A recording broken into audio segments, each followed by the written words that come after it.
श्री स्वामी समर्थांचे जीवन बदलून टाकणारे विचार. भिवू नकोस, मी तुझ्या पाठीशी आहे. हे फक्त एक वाक्य नाही, हे लाखो भक्तांच्या जीवनाला नवी दिशा देणारं आश्वासन आहे. जेव्हा जीवनात अंधार येतो, तेव्हा सर्व मार्ग बंद झाल्यासारखे वाटतात. जेव्हा मन निराशेच्या गर्दीत जात असतं, तेव्हा श्री स्वामी समर्थांचा हा आवाज आत्मविश्वासाचा दीप बनवून उभा राहते. नमस्कार भक्तांनो, आजच्या या विशेष व्हिडिओमध्ये आपण जाणून घेणार आहोत श्री स्वामी समर्थांचे विचार, जे तुमचं संपूर्ण जीवन बदलू शकतं. हा व्हिडिओ शेवटपर्यंत नक्की पहा, कारण कदाचित यातील एक विचार तुमच्या आयुष्याला नवी दिशा देईल.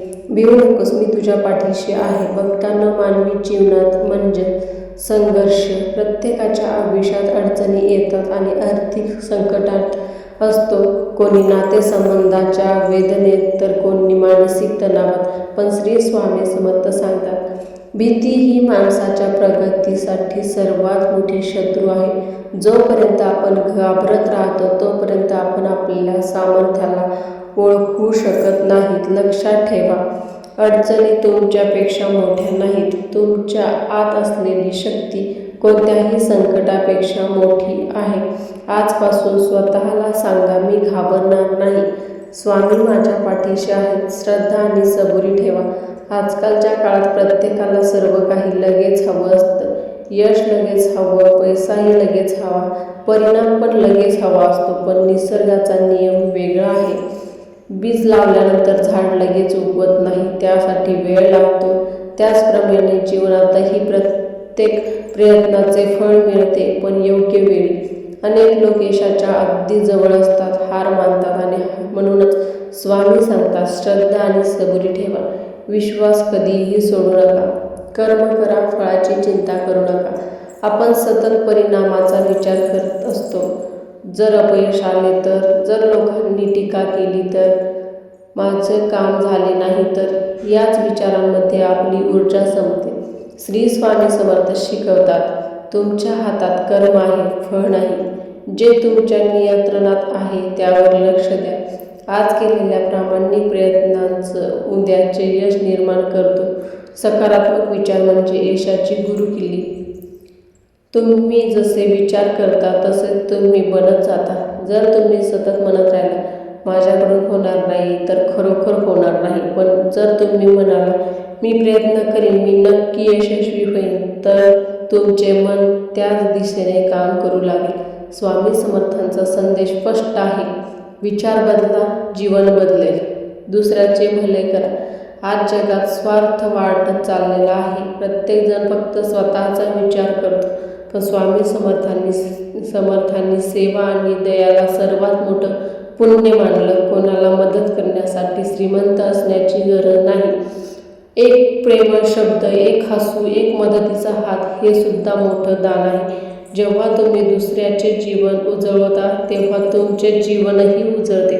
अहंकार सोडा. अहंकार हा माणसाचा सर्वात मोठा शत्रू आहे. अनेक नाती, अनेक यश, अनेक संधी फक्त अहंकारामुळे नष्ट होतात. स्वामी सांगतात, जिथे नम्रता असते तिथे कृपा असते. नम्र माणूस सतत शिकत राहतो, आणि जो शिकत राहतो तोच पुढे जातो.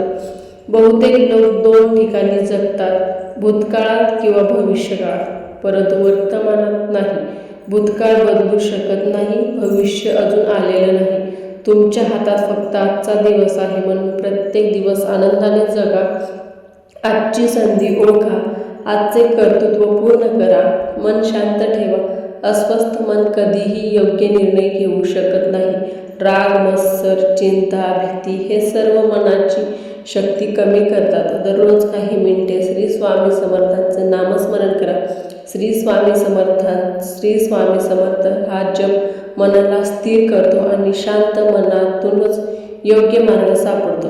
स्वतःवर विश्वास ठेवा.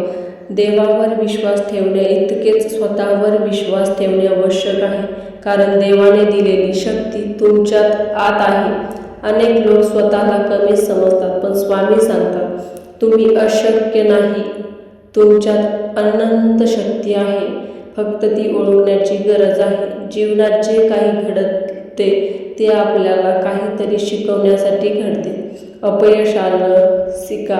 तोटा झाला, अनुभव घ्या. कोणी साथ सोडली, स्वतःची ताकद ओळखा. आजचे संकट उद्याची ताकद बनते. मित्रांनो, श्री स्वामी समर्थांचे विचार हे केवळ धार्मिक संदेशच नाहीत, तर यशस्वी, आनंदी आणि समाधानी जीवन जगण्याचा मार्ग आहे. जेव्हा जेव्हा जीवनात अंधार वाटेल तेव्हा फक्त हे शब्द आठवा, भिवू नकोस, मी तुझ्या पाठीशी आहे. या एका वाक्यात संपूर्ण जीवन जगण्याची शक्ती दडलेली आहे. जर तुम्हाला हा व्हिडिओ आवडला असेल तर व्हिडिओला लाईक, चॅनलला सबस्क्राईब करा आणि कमेंटमध्ये श्री स्वामी समर्थ नक्की लिहा. आपल्या सर्वांवर श्री स्वामी समर्थांची कृपा राहो. जर तुम्हाला हा व्हिडिओ आवडला असेल तर नक्कीच शेअर करा आणि असेच नवनवीन व्हिडिओ पाहण्यासाठी आपल्या चॅनलला सबस्क्राईब करून ठेवा.